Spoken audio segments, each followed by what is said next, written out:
To apply the comic style to your photo on Gallery app on Samsung Galaxy S24 Ultra, open Gallery app and then open the record photo. Tap the pencil icon at the bottom of the screen to go to the edit photo screen. Tap the tools icon or dot icon.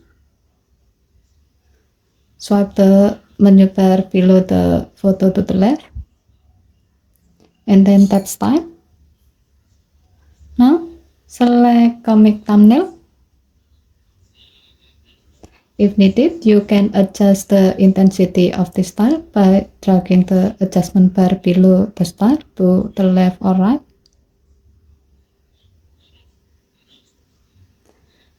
You can also choose in which spot you like to apply this style.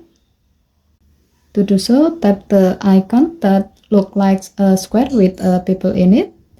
It will let you to apply the style to the whole image, to the background only, or to the subject only.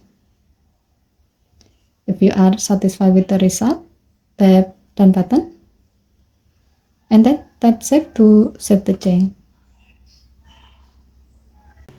Okay, thank you for watching. Please help to like and subscribe. Have a nice day.